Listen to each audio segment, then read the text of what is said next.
ಇರುತ್ತೆ ಹೇಗೆ ಅಂತ madam? Any banking companies, like any public banking companies, should be registered under Companies Act 1956. ಇತ್ತೀಚೆಗೆ amendment ಆಗಿ 2013 act ಕೆಳಗಡೆ ಕಂಪನೀಸ್ 2013 ಅಮೆಂಡ್ಮೆಂಟ್ ಆ್ಯಕ್ಟ್ ಕೆಳಗಡೆ ರಿಜಿಸ್ಟ್ರೇಷನ್ ಆಗಿರಬೇಕು. ಆ್ಯಂಡ್ ಇವೆಲ್ಲ ಕೂಡ ಮೈಕ್ರೋ ಫೈನಾನ್ಸ್ ಕಂಪನೀಸ್ ಕೂಡ RBI ಗೈಡ್ಲೈನ್ಸ್ ಕೆಳಗಡೆ ಬರುತ್ತೆ. ಅದು ಹೇಗೆಲ್ಲ ಆ್ಯಕ್ಟ್ ಮಾಡಬೇಕು, ಹೇಗೆಲ್ಲ ಕಾರ್ಯನಿರ್ವಹಿಸಬೇಕು, ಅದಕ್ಕೆಲ್ಲ ರೂಲ್ಸ್ ರೆಗ್ಯುಲೇಷನ್ಸ್ RBI ಗೈಡ್ಲೈನ್ಸ್ ಕೊಟ್ಟಿರುತ್ತೆ. ಅದ್ರ ಪ್ರಕಾರನೇ ಅವರು ಕೂಡ ಕಾರ್ಯನಿರ್ವಹಿಸಬೇಕಾಗತ್ತೆ. ಅಂದರೆ ಇಲ್ಲಿ RBI ಇಂದನೇ ಅವರು ಅಪ್ರೂವಲ್ ಆಗಿರಬೇಕಾಗತ್ತೆ? ಹೌದು, RBI ಕೂಡ ಪರ್ಮಿಷನ್ ಕೊಡುತ್ತೆ ಅವ್ರಿಗೆ. RBI ಪರ್ಮಿಷನ್ ಕೊಟ್ಟು RBI ಗೈಡ್ಲೈನ್ಸ್ ಪ್ರಕಾರನೇ ಅವರು ಫೈನಾನ್ಷಿಯಲ್ ಕಂಪನೀಸ್ನ ನಡೆಸಬೇಕಾಗತ್ತೆ. ಸಾಲ ಕೊಡೋದಾಗಿರಲಿ, ರಿಕವರಿ ಪ್ರೋಸೆಸ್ ಆಗಿರಲಿ, ಎಲ್ಲನೂ RBI ಗೈಡ್ಲೈನ್ಸ್ ಪ್ರಕಾರನೇ ಆಗಬೇಕಾಗತ್ತೆ. ಮೇಡಮ್, ಇಷ್ಟು ದಿನ ಇಲ್ಲದೆ ಇರುವಂಥ ವಿಚಾರಗಳು ಮತ್ತು ಗಲಾಟೆಗಳು, ಸಾವು ನೋವುಗಳು ಏನಕ್ಕೆ ಈಗ ಇಷ್ಟೊಂದು ಜಾಸ್ತಿ ಆಗೋ ಕಾರಣ ಏನು ಮೇಡಮ್? ಅಂದರೆ ಅವ್ರು ಕೊಡ್ತಿರುವಂಥ ಟಾರ್ಚರಾ ಅಥವಾ ಏನಿದು ಅಂತ ಹೇಳಿ? ಇಲ್ಲಿ ಎರಡು ವಿಚಾರ ನಾವು ಗಮನಿಸಬೇಕಾಗುತ್ತೆ. ಇತ್ತೀಚೆಗೇನೆ ಅಂತ ಹೇಳಿದ್ರೆ, ಫಸ್ಟು ಕೋವಿಡ್ ಇಂಪ್ಯಾಕ್ಟ್ ಇನ್ನೂ ಕಂಪ್ಲೀಟ್ ಆಗಿ ಆಗಲಿಲ್ಲ.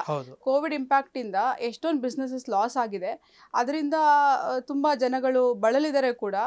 ಅದು ಒಂದು ಕಾರಣ. ಇತ್ತೀಚೆಗೆ ಸಾವು ನೋವುಗಳು ಅಂತ ಬಂದಾಗ ಫ್ರಸ್ಟ್ರೇಷನ್ ಜಾಸ್ತಿ ಆಗ್ತಾ ಇದೆ ಜನಗಳಲ್ಲಿ. ಜನಗಳ ಪಾಯಿಂಟ್ ಆಫ್ ವ್ಯೂ ಇಂದ ಹೇಳಿದ್ರೆ ಅವ್ರಿಗೆ ಫ್ರಸ್ಟ್ರೇಷನ್ ಆಗ್ತಿದೆ. ರಿಕವರಿ ಪಾಯಿಂಟ್ ಆಫ್ ವ್ಯೂ ಇಂದ ಹೇಳಿದ್ರೆ, ಏನೇ ಮೈಕ್ರೋ ಫೈನಾನ್ಸ್ ಅವರು ರಿಕವರಿ ಪ್ರಾಸೆಸ್ ಮಾಡ್ತಿದ್ದಾರಲ್ಲ, ಅದೇ ರಾಂಗ್ ಇದೆ. ಸೊ ಆ ಥರ ಎಲ್ಲ ರಿಕವರಿ ಮಾಡೋದಕ್ಕೆ ಯಾವುದೇ RBI ಅವ್ರಿಗೆ ಗೈಡ್ಲೈನ್ಸ್ ಕೊಟ್ಟಿಲ್ಲ. ಹಾಗಾದರೆ ಯಾವ ಆಧಾರದ ಮೇಲೆ ಯಾವೆಲ್ಲ ಅಂಶಗಳನ್ನ ಇಟ್ಕೊಂಡು ರಿಕವರಿಗೆ ಹೋಗಬೇಕು ಅನ್ನೋದನ್ನು ನಾವು ನೋಡೋಣ. ಸೊ ಫಸ್ಟ್ಲಿ ನಾನು ಆವಾಗಲೇ ಹೇಳಿದಾಗೆ, ಕಂಪನೀಸ್ ಆ್ಯಕ್ಟ್ ಕೆಳಗಡೆ ರಿಜಿಸ್ಟ್ರೇಷನ್ ಆಗಿ RBI ಗೈಡ್ಲೈನ್ಸ್ ಅಂಡರ್, ಅದು ತನ್ನ ಪರ್ಮಿಷನ್ ಕೊಡುವಾಗಲೇ, ಅದು ರಿಜಿಸ್ಟ್ರೇಷನ್ ಆಗುವಾಗಲೇ RBI ಸುಮಾರು ಒಂದಷ್ಟು ಅಂಶಗಳನ್ನ ಗಮನದಲ್ಲಿ ಇಟ್ಕೊಂಡು ಅವ್ರಿಗೆ ಪರ್ಮಿಷನ್ ಕೊಟ್ಟಿರುತ್ತೆ. ನೀವು ಹೇಗೆಲ್ಲ ಲೋನ್ ಕೊಡಬೇಕು, ಮತ್ತು ಇಂಟ್ರೆಸ್ಟ್ ರೇಟ್ ಎಲ್ಲ ಹೇಗಿರಬೇಕು, ಆ್ಯಂಡ್ ನೀವು ರಿಕವರಿ ಹೇಗೆ ಮಾಡಬೇಕು ಅನ್ನೋದು. ಎಲ್ಲೂ ರೌಡಿಸಮ್ ಮಾಡಿಕೊಂಡು ಹೊಡೆದು ರಿಕವರಿ ಮಾಡೋ ಆಪ್ಷನ್ ಯಾವ RBI ರೂಲ್ಸಲ್ಲೂ ಇಲ್ಲ. ಹೌದು.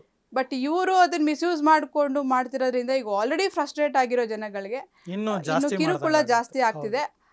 ಫಸ್ಟೇ ಫ್ರಸ್ಟ್ರೇಷನ್ ಇರೋರಿಗೆ ಅಡಿಷ್ನಲ್ ಫ್ರಸ್ಟ್ರೇಷನ್ ಯಾವಾಗ ಆಯಿತು, ಆವಾಗ ಮನುಷ್ಯ ತನಗೆ ಎಲ್ಲೂ ದಾರಿ ಕಾಣಿಲ್ಲ ಅಂತ ಹೇಳಿದಾಗ ಅವರು ಸಾವಿನ ಬಗ್ಗೆ, ಆತ್ಮಹತ್ಯೆ ಬಗ್ಗೆ ಯೋಚನೆ ಮಾಡುವಂಥ ಪ್ರಕರಣಗಳು ಜಾಸ್ತಿ ಆಗ್ತಾ ಇದೆ. ಮೇಡಮ್, ಈಗ ಯಾರೇ ಕೂಡ ಈಗ ಸಾಲ ತಗೊಂಡು ಕಟ್ಟಿಲ್ಲ ಅಂದಿದ್ದ ಆ ಸಂದರ್ಭದಲ್ಲಿ ಅವರು ಡೈರೆಕ್ಟಾಗಿ ಮನೆ ಬಾಗಿಲಿಗೆ ಬರ್ಬೋದು ಅಥವಾ ಅವ್ರಿಗೆ ನೋಟಿಸ್ ಕೊಡೋವಂಥದ್ದು ಇರುತ್ತಾ? ಈ ರೀತಿಯಾದಂಥ ಪ್ರೊಸೀಜರ್ ಯಾವ ರೀತಿ ಇರುತ್ತೆ ಮೇಡಮ್?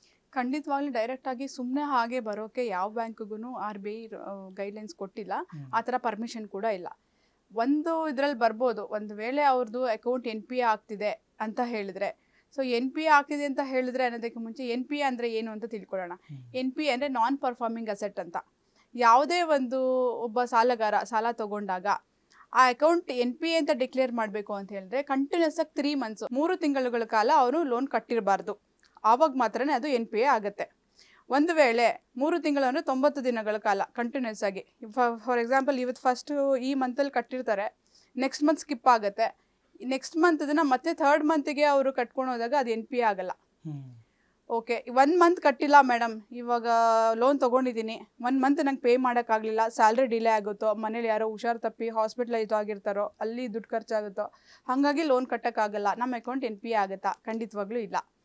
ಸೊ ಕಂಟಿನ್ಯೂಸ್ ಆಗಿ ಅದೇ ಥರ 1, 2, 3 ತಿಂಗಳಲ್ಲಿ 3 ತಿಂಗಳು ಕಂಪ್ಲೀಟ್ ಆಗಿ ಅವರು ಕಂಟಿನ್ಯೂಸ್ ಆಗಿ ಯಾವಾಗ ಲೋನ್ ರೀಪೇಮೆಂಟ್ ಮಾಡಲ್ಲ ಆವಾಗಷ್ಟೇ NPA ಅಂತ ಕನ್ಸಿಡರ್ ಆಗುತ್ತೆ.